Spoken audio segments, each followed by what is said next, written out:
Hai teman-teman, terima kasih sudah berkumpul pada hari ini. Hari ini kita ingin membahas tentang komunikasi terapeutik pada pasien diabetes mellitus. Kita tahu kan penyakit ini butuh pengolahan jangka panjang. Jadi cara kita berkomunikasi sangat berpengaruh pada kepatuhan mereka. Ada pengalaman atau hal yang mau dibahas teman-teman? Ada. Betul sekali Bella, selama saya bertugas di rawat inap, saya sering menemukan pasien yang merasa takut dan cemas saat pertama kali dia didiagnosis. Kadang mereka merasa penyakit ini adalah hukuman atau hal yang sangat menakutkan.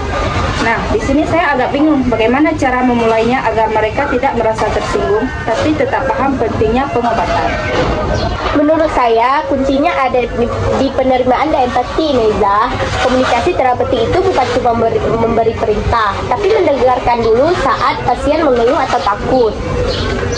Kita validasi perasaannya. Misalnya kita bilang, saya mengerti perasaan Anda. Pasti berat rasanya mendengar berita ini. Janganlah cuma memotong dengan nasihat. Kalau mereka merasa dimengerti, baru mereka mau mendengarkan penjelasan kita tentang pola makan atau obat. Betul, Nay. Kalau menurut saya, kendalanya seringkali pasien sudah tahu aturannya, tapi malas atau bosan menjalaninya. Ada juga yang merasa makan obat saja sudah cukup tanpa harus olahraga atau menjaga pola makan. Nah, bagaimana caranya kita menyampaikan hal itu tanpa terdengar seperti memarahi mereka?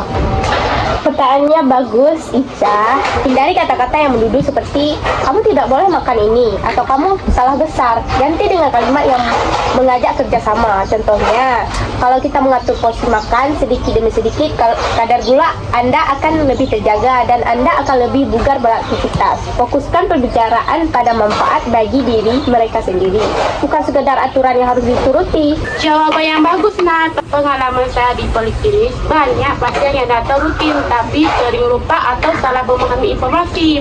Kita bingung beda pantangan dan pembatasan. Saya rasa komunikasi kita harus sederhana, tidak terlalu banyak istilah medis yang rumit. Selain itu, kita juga perlu melibatkan keluarga. Kalau kita bicara sama pasien saja tidak mengerti, di rumah pasien akan sulit menjalani pengobatan. Saya setuju nih dengan Su. Komunikasi terapeutik pada pasien diabetes itu bersifat berkelanjutan. Ada poin penting yang harus kita ingat semua. Ada yang pertama, bangun kepercayaan sejak awal. Seperti kita menyapa dan tersenyum. Yang kedua, berikan informasi bertahap. Jangan sekaligus banyak karena pasien bisa kewalahan. Yang ketiga, berikan kesempatan bertanya kepada pasien supaya kita tahu apa yang sebenarnya mereka pikirkan. Kalau ada pasien yang bersikap pasrah atau merasa penyakitnya tidak bisa disembuhkan, lalu menjadi marah-marah ke kita, bagaimana sikap komunikasi yang tepat? Nah, itu reaksi yang paling wajar, Mai. Karena di situ kita harus tenang, jangan ikut tersinggung, tetap bersifat terbuka dan sabar. Kita jelaskan bahwa meski tidak sembuh total, penyakit ini bisa dikendalikan sehingga mereka tetap bisa hidup normal dan sehat. Tekankan bahwa kita di sini untuk mendampingi mereka, bukan menghukum. Jadi intinya kita harus lebih banyak mendengarkan dan menggunakan bahasa yang mudah dimengerti dan selalu mengingatkan penjelasan dengan kenyamanan serta kesehatan di mereka sendiri, ya Bel. Tepat sekali, Ica. Ingat juga, setiap pasien itu berbeda-beda. Ada yang butuh penjelasan rinci, ada yang cukup poin penting saja. Kita harus peka membaca respon mereka saat kita bicara. Dan jangan lupa dokumentasi ya, teman-teman. Apa yang sudah kita bicarakan disepakati dan pasien harus dicatat supaya perawat lain bertugas bisa melanjutkan komunikasi yang sama. Bagus. Jadi, kesimpulan dari percakapan kita di atas, komunikasi terapeutik pada pasien JKM bertujuan untuk mengubah perilaku menjadi lebih sehat, mengurangi kecemasan, dan meningkatkan kebutuhan pengobatannya.